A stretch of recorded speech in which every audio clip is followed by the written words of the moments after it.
Hey everybody, it's Suyana doing the discussion video for Chapter 5, The Birthplace of the All-Inclusive Approach.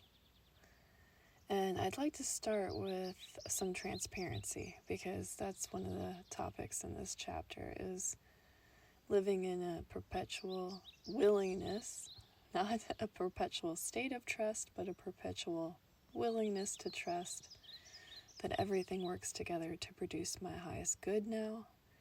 Everything has value. Everything is somehow, some way, an expression of the divine intelligence navigating this reality that we live in. So, just for starters, I want you to know a few things about me. I am currently sitting in my closet right now doing this recording because it seems to be the least background noise when I'm sitting in the closet. So I'm literally on an exercise ball talking into the microphone in my closet on one of the shelves. And I'm telling you all that because I think it's so easy to start to assume that there is a separation between those who are creating content or having a following or being accessible through these little boxes that we put so much importance on. And I really want to dispel that separation, or that assumption, I guess, that there is a separation or that there's a hierarchy in this. There isn't. I'm just one human being talking to another human being, going through an intense transformation and evolutionary process. Hello there, companion. So, we're in it together. That's what I guess I'm trying to say. When you come to this video, when you come to the other videos, when you listen to the content, there's a part of your mind that might go through this process of critiquing that it's not perfect and it's not curated and developed in the way that those who have amassed a following and have invested resources into a professionally curated catalog of content. That's not this, you guys, okay? This is one woman speaking into a microphone, sitting on an exercise ball, hanging out in her closet. So, yeah, we're definitely being invited to dispel the necessity of perfection before taking action, because the slippery slope of perfectionism is that action is very rarely taken when we're trying to get things perfect. It's a defense mechanism. It's a protective approach to life where we don't act because we're still refining.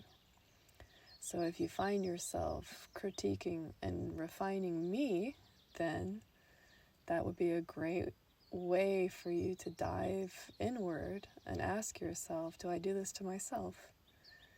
Do I make perfectionism the only acceptable circumstance to put yourself out there, critique others who are doing it imperfectly, and then reinforce this attitude or this perception that I have that I can't move forward on the things I want to take action on because they're not perfect yet? Just food for thought, just a theory. So, okay, are y'all ready to dive into the workbook? I got my glasses on and can still barely read this. Okay. The all-inclusive approach was born out of a deep longing for self-love, trust, and alignment with Source. It emerged through a willingness to surrender control and embrace life as a teacher. Instead of striving for perfection or manipulating circumstances to fit a desired outcome, this philosophy invites us to see everything as part of our journey toward and within self-realization. So I use this term a lot, self-realization, and I think now is a really good time to define what that term means to me. You know, the more I talk to people, the more I connect with people, and the more I work with people, the more I have learned over the years how important it is to define what something means when someone is talking about something that's very near and dear to their heart. We use similar words, but they don't always mean the same thing. Think of how many different explanations and definitions you might get from people when you ask them what God means, or what money means, or what family represents to them. Because it's individual, it's unique to each person. So self-realization to me is an understanding of the totality of one's self. So totality in the terms of I have an infinite self that is timeless, not bound by physical reality, eternal, everywhere, all the time. It is my tether and origin within the oneness. And also, I have my individuated self, the one who still gets frustrated, the one who goes through bouts of doubt and worry about where to put my energy. That's one of the really big things that I continue to navigate, is this beautiful mind that I have that can come up with so many different ideas and interests to pursue, while also knowing that I don't have enough hours in the day to do all of those things that I can imagine. And I can get lost in the imagining and not take action on any of them. So I just know that about myself. And because of those tendencies, whether those tendencies were born from trauma or conditioning, or if they were innately part of my design, because that's something that I'm here to bring light and expansion to, it doesn't really feel super relevant, the origin. What does feel relevant is the awareness, being aware that I have a tendency to be visionary more often than action-oriented, means that I create strategies and practices and actions that draw certain visions that I can do action steps on here and now into my everyday life. And that's just been an arc of evolution for me personally. So while self-realization for some people might mean that you are enlightened every minute of every day and you don't have any unknowns in your life, and there's just this sustained state of certainty, and you don't grapple with hardship, challenges, disappointments, frustration, or anger, that just doesn't seem inclusive to me.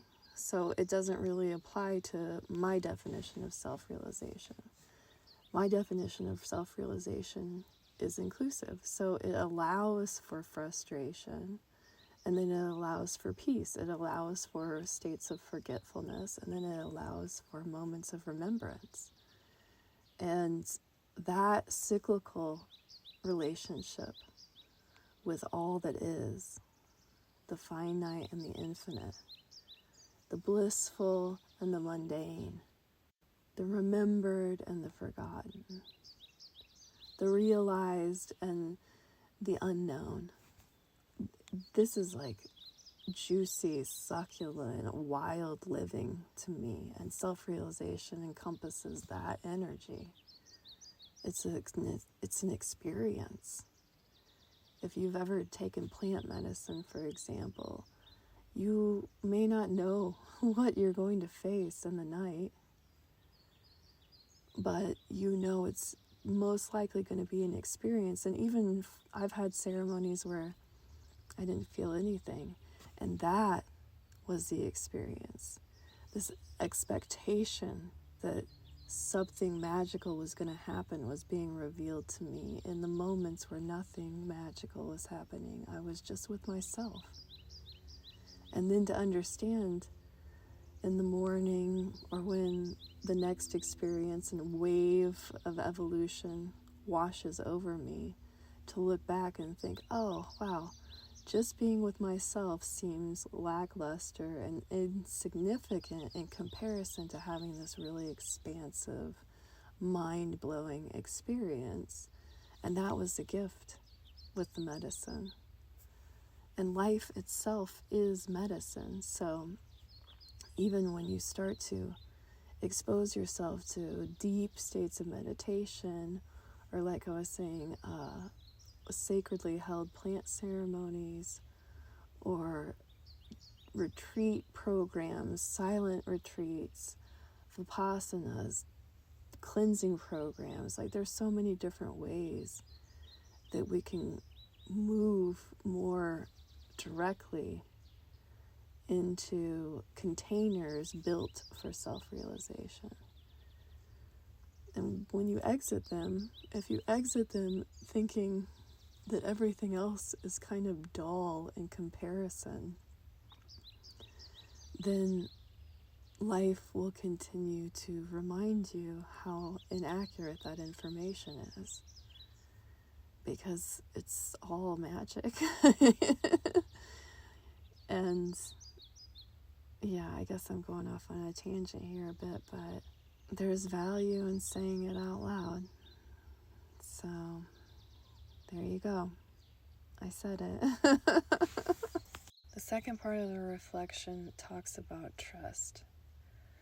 At the core of this approach is trust. Trusting ourselves, our process, and the unfolding of our lives, even the challenges that arise. This is the foundation of self-realization, choosing to remember and embrace everything that comes up, rather than resisting or rejecting it, compartmentalizing it, and then labeling it good, bad, ugly, favorable, undesirable. By doing so, we align with the perception of Source, which sees all experiences as valuable aspects of growth and evolution, and revels in the experience itself. So here are some journal prompts for you to dive deeper into what your concept, expression, and definitions of inclusion and trust are. What does trusting the process mean to you? And how does it feel to surrender control? To stop demanding that life meets your expectations before you trust? The second prompt is reflect on a time when resisting change made a situation more difficult. Try and find something that's been fairly recent, even though you might not consider it being as impactful as some other moments that was true in your life in the past. Once you've really delved into that and expanded on it with this follow-up question, what did you learn? Then you can start to go back into the past. But we're letting go of so many things. It's really great to find a pretty recent reference point to reflect on and contemplate about. The patterns that are still present in us that are getting evolved usually have some traction in our daily lives, in our current circumstances, dynamics, relationships, experiences. And so that's why I'm saying to to try and pick something that's more recent.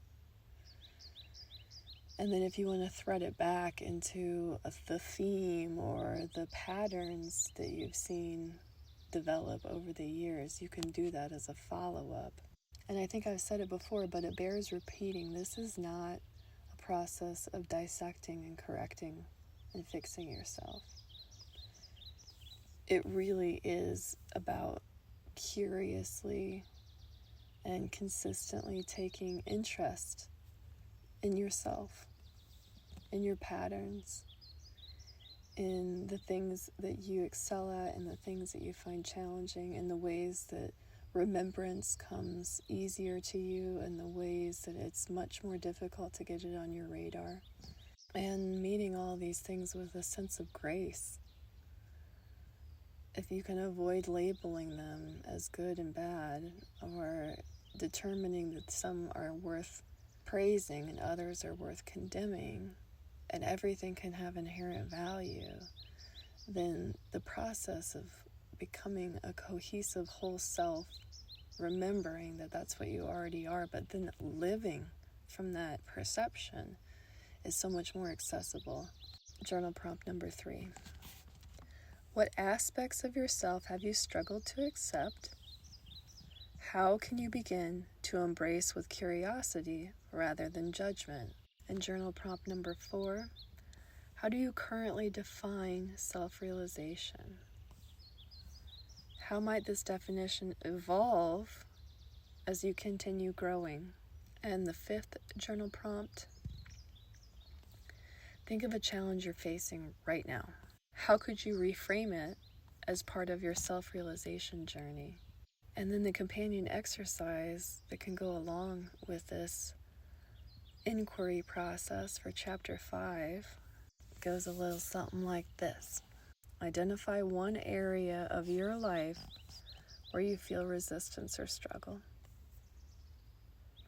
Write down what control looks like in that situation, e.g., overplanning, worrying, self-doubt. Close your eyes and visualize surrendering the situation to Source. Imagine trusting that everything is unfolding for your highest good. Journal about your experience. Did surrendering feel freeing or uncomfortable, or unrealistic or irresponsible? What insights arose? Did solutions arise when you started to surrender, or did surrender make you feel more constricted because it put you into a state of fear? There's no right answer here. It's just feedback. Loving, useful, revealing feedback. The final step in this exercise is committing to practicing trust in this area for the next week. Observing any shifts in perception or emotion throughout the week.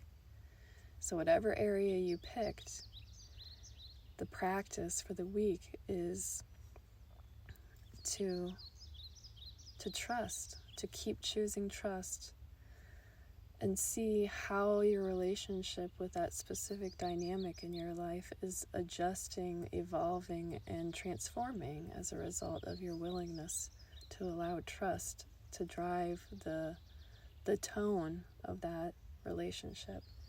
And the quote for contemplation, which I was singing it in the chapter, everything works together to produce my highest good now. Everything works together to produce my highest good now. Everything works together to produce my highest good now. That is a lyric from the song Trust by Barefoot Doctor. You can find it on YouTube. The first time I ever heard this song, I was in the middle of the forest with this group of individuals who were all doing a medicine journey. And that song started playing right when the medicine was having an effect on me. And it was such a powerful combination of experiences happening simultaneously, because the lyrics broke open one of the barriers I had within my mind with the support and companion energy of the medicine that I had taken. And I was on I was going to say dance floor, but I mean, it was like a cleared dirt path or like ground. It was just a cleared area that we could dance. And I had two speakers kind of facing me. I was right in the middle, and everything just felt so potent in that moment. Like the music and the lyrics and the opening that was happening within me with this medicine, and my willingness and my feet on the ground and the movement of my body that was helping to kind of shake out some of the resistance that I could have easily had if I wasn't moving. And so this song is just so near and dear to my heart because of that, because it's a theme song of one of my moments of realization, one of my moments of completion around something that was causing inner conflict within me. You know, I became congruent in a way that I wasn't before that moment. And that cohesiveness, as every moment of cohesiveness has done for me, just brought me more into a state of being settled into the character that I am, the design that I operate within, and the eternal nature that is true for me and everything around me that's consciousness and form.